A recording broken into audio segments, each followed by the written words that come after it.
4,505 pounds. Every now and then, you still like to be able to hear the crickets outside. And that's where I like these hybrids. The thing is here, these are cool if you're just a solo runaround camper, but this one, I think, is the cure for the common bunkhouse. Because this thing is a triple hybrid, plus it has a giant, oversized mega U-dinette and a fold-down sleeper sofa. You can sleep 9 people at 4,500 pounds towing. Name another camper you could do that.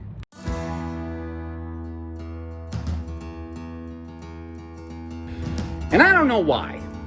Maybe it's just because it's the end of the day, I'm hot, I'm tired, and I'm a grumpy old man for my age. I can't even imagine what I'm gonna be like when I, it's gonna be very awkward when I reach the age that I'm the same age as old people.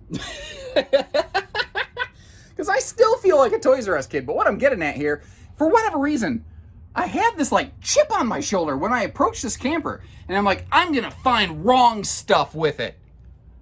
And I really can't. There's a couple little spots on the skin outside above the tire areas that I'm gonna point out for you. But folks, try as I may, and I have a trained eye with about a baker's dozen years pretty close to looking at this stuff. I can't find any major issues. You've got triple 60 by 80 queen beds, and again, you've got that mega dinette. That is I can't even get it in frame here. I don't normally do this. I'm going to flip to just a super wide angle lens real quick, just to try to get the whole thing in frame at one point. I don't really like to use tricky fisheye lenses like that. I like to give everything, this is how you're going to see it when you come see it in person. That's how I like things to look.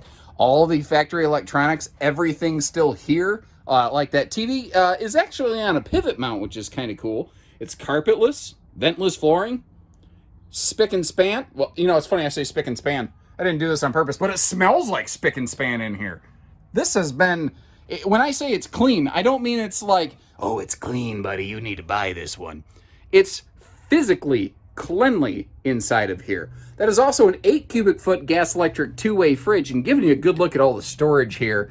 That rear bed on this, usually for whatever reason, people tend to look at the front bed as the master bed on one of these, but on this floor plan, it really feels more to me like the rear bed's the master because it's the most private. It's hidden behind that extra closet, kind of hidden behind the bathroom space right there. Here's another thing too. It's got 3 hybrid beds.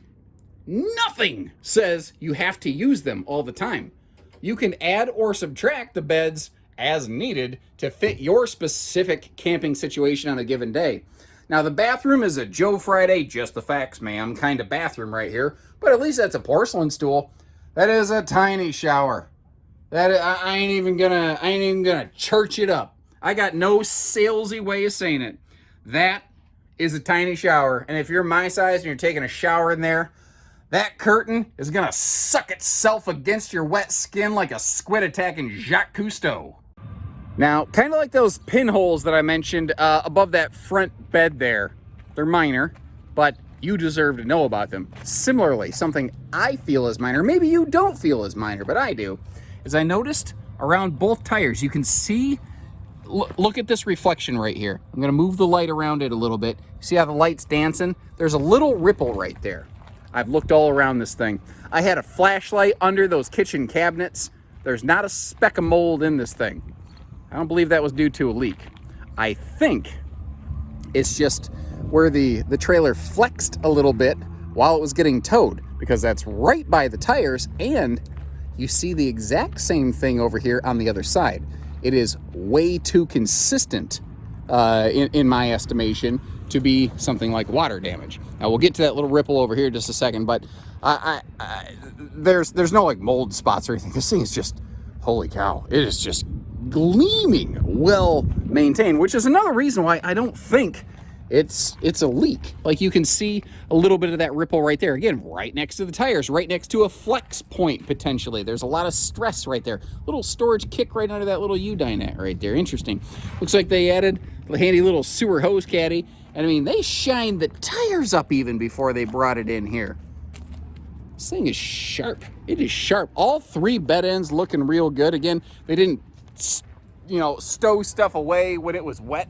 This is an all aluminum skeleton, by the way. Well, I believe the roof of this is actually stick built. Apologies. So a Travel Star is a cousin to a Jayco J-Feather that we would carry here at Haylett RV. The physical structure between them is just about identical. And when these used to have a flat roof, they had a laminated roof. When they went to a vaulted roof outside, they went to their constructed roof system with that heavy roof load reading.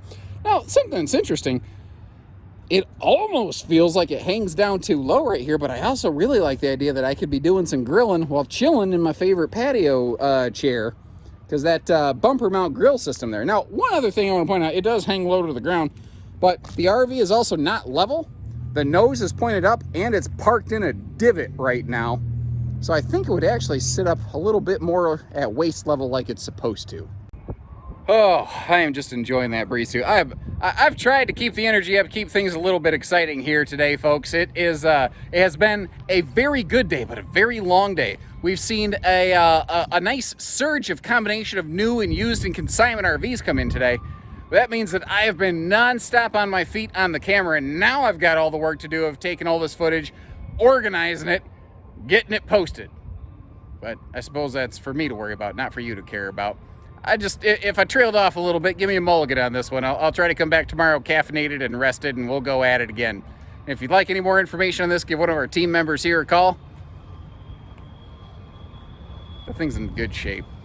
That thing is in good shape. Little ripple by the tires. Nothing's going to stop you from camping. Send it. Full send. So take care, stay safe, have fun, and I'm going to go get started on the other 2/3 of my work, everyone.